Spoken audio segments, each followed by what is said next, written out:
Hello everyone, welcome to the episode of the BG Show. I'm here to do an episode 3 review for Star Wars Skeleton Crew. So let's just get right into it. I guess spoiler review. This won't be too long, but if you haven't seen the show yet, there's no point of doing spoiler just for one episode, so go watch the show. I recommend it. I'm really digging the show. I think it's really good. Like I said, obviously it's a kid show, so it's not going to be one of my favorite shows ever, but just all of the ancillary stuff around the show, the way the show is designed, just the core of the show, I think is so much better than what we've gotten. Super interesting stuff with their planet Ad Aten, which is apparently a mystery planet, and we don't really know how it's gotten hidden in the galaxy or what's going on, what its connection is. So just really intriguing stuff. I just love being intrigued by the Star Wars universe. There's so much mystery you can do.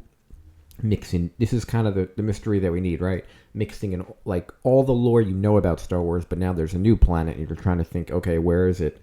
And I've heard some not rumors, but theories that it could be Exegol. Exegol was the Sith planet from Rise of Skywalker, which Palpatine was on. I don't really agree with that. I don't think they're going to get that too deep with it, but I'm just really liking it. And then I think Jude Law is doing a really good job.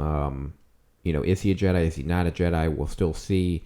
I still think he's not, although, I don't know, maybe he's faking it. But I just think getting an actor like Jude Law in a show like this, Lee Jung-jae was good in The Acolyte, but that show just relied on too many inexperienced, unseasoned actors to deliver too many lines.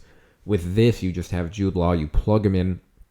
It's almost like to use a sports analogy, when you don't have a good quarterback and then you get a quarterback, you're like, oh yeah, that's what like a pro level quarterback, that's what like an actor is, like a real actor. Surround him by these kid actors. It's just like a way better almost depth chart, like you can say in sports. It's a way better game plan for a show. And so I'm really excited to see what this planet is about. They introduced this like owl character at the end who's like a treasure hunter. It kind of reminded me a little bit of Ollivanders a little bit, not just because I think it was she was an owl, but just like the way she was in her little like thing and going from place to place. And that's just classic Star Wars, bringing new creatures who are talking. And yes, there's an element of they're trying to sell merch and trying to sell toys, but it's always been like that.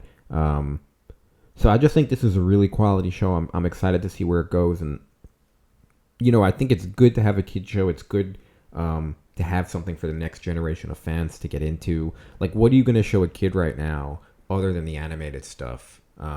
There's not much. I mean, I don't know.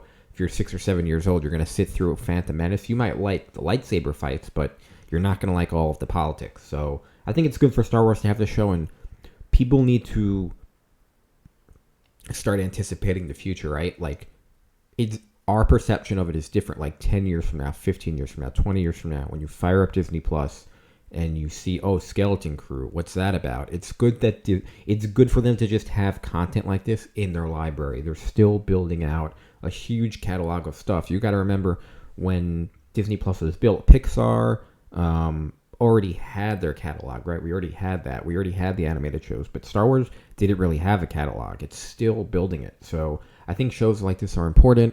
I talk a lot about stylized shows. I think they have to do it. Marvel has to do it. Just stylize their shows more. And I think the show is a very specific style. So I'm digging it a lot.